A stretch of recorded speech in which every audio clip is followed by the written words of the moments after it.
In fact যারা technical ডিপার্টমেন্টে কাজ করেছেন, কারণ আমাদের এক একটা শট তারাই অনেক বেশি সুন্দর করে আপনাদের সামনে প্রেজেন্ট করেছেন। তো যারা যারা সময় করে দেখতে এসেছেন তাদের কাছে আমরা কৃতজ্ঞ, এবং আমাদের টিম জানে যে এটা আসলে জঙ্গলির শেষ না, জঙ্গলির আরও অনেক লম্বা রাস্তা পাড়ি দেওয়া বাকি আছে। জঙ্গলি দেখবে ইনশাল্লাহ সবাই।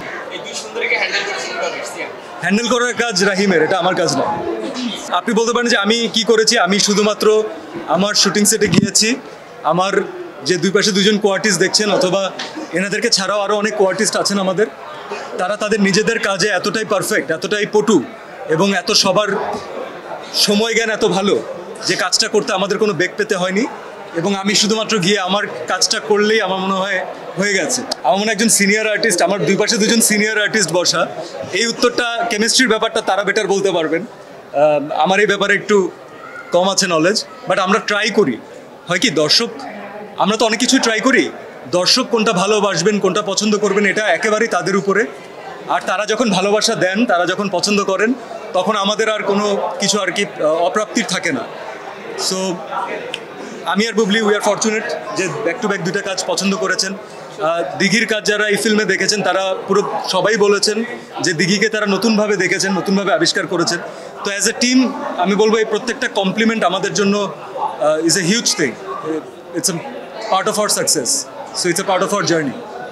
সব থেকে সিনেমা যখন রিলিজ পায় তখন হচ্ছে দি অনলি অপরচুনিটি যে আমরা সরাসরি তাদের প্রতিক্রিয়া দেখতে পারি, এবং যারা ফিল্মটা অলরেডি দেখেছেন তারা জানেন যে বাসায় গিয়ে এটার ব্যাপারে একটা রিভিউ লেখা আর ইমিডিয়েটলি সিনেমাটা শেষ হলে তাদের যে এক্সপ্রেশন, তাদের যে অনুভূতি, এটা অনেকটা আলাদা। কিন্তু থাকে না যে অনুভূতি তো অনেক কিছু বলে, কিন্তু লেখার মধ্যে সব কিছু হয়তো ফুটে ওঠে না। তো আমাদের টিম থেকে আমরা সবাই খুব বেশি করে দেখতে চাচ্ছিলাম যে ইমিডিয়েটলি সিনেমাটা শেষ হওয়ার পর দর্শক কী অনুভূতি নিয়ে তারা সিট থেকে ওঠেন। সিনেমা যখন আমরা শেষে যাই সিনেমা হলে, এটা শুধুমাত্র তাদের এক্সপ্রেশন দেখার জন্য না।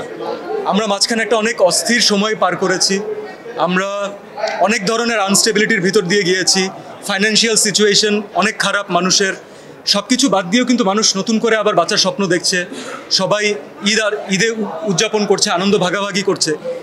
এত কিছুর পরে যদি একটা মানুষ তার ফ্যামিলি নিয়ে সিনেমা দেখতে আসে, এবং যদি আমাদের এই সিনেমার জন্য এই সময়টা সে ইনভেস্ট করেন, এটা আমার মনে হয় যে আমাদের টিমের পক্ষ থেকে তাদের এই ধন্যবাদটা প্রাপ্য আর কি।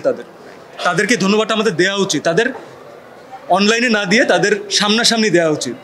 এতে আমাদের ভালোবাসাটাও তাদেরকে আমরা দেখাতে পারি, তাদের এক্সপ্রেশনটাও দেখতে পারি। So this is a beautiful opportunity and we are enjoying it and we are appreciating it. ফ্যামিলির জন্যই তো বানানো সিনেমা, ফ্যামিলির গল্পকে নিয়েই তো বানানো সিনেমা। হ্যাঁ, আমাদের একটা স্টাইলাইজ প্রেজেন্টেশন আছে, আমরা বাংলাদেশি কমার্শিয়াল স্টাইলাইজড একটা সিনেমা বানাতে চেয়েছি, কিন্তু সেখানে আমাদের গল্পকে কম্প্রোমাইজ করে নয়। এমন না যে আমাদের সিনেমাতে গল্প সেকেন্ড হিরো হয়ে গেছে অথবা নন লিডিং আর্টিস্ট হয়ে গেছে।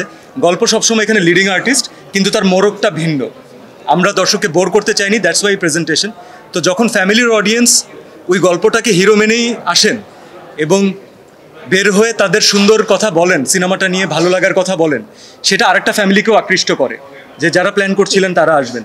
So this is a film made by a family for the family. যত ফ্যামিলি মেম্বার আপনারা নিয়ে আসবেন আমার মনে হয় তত ভালো। আমি কালকে আমার ফ্যামিলি নিয়ে দেখেছি, এবং বিশ্বাস করুন আমি আমার ফ্রেন্ডদেরকে নিয়ে দেখি, টিমকে নিয়ে দেখি, বাট ফ্যামিলিকে নিয়ে দেখার আনন্দ অ্যাটলিস্ট জঙ্গলির সাথে আমার মনে হয় ইটস ডিফারেন্ট। তো আমি সবাইকে এটাই স্বাগতম জানাতে চাই যে তারা আসুক, ফ্যামিলি নিয়ে আসুক। তারা দুজন ভালো অভিনয় করে, দুজনের জায়গা থেকে, দ্যাটস ওয়াই তারা এই দুটা ক্যারেক্টার করেছে। আমরা এখানে অ্যানুয়াল রিপোর্ট কার্ড নিয়ে বসিনি যে আমি মার্কিং করবো, আর মার্কিং করতে হলে আপনি প্রশ্ন ইব্রাহিমকে করবেন, আপনি আমাকে কেন পাঠাচ্ছেন?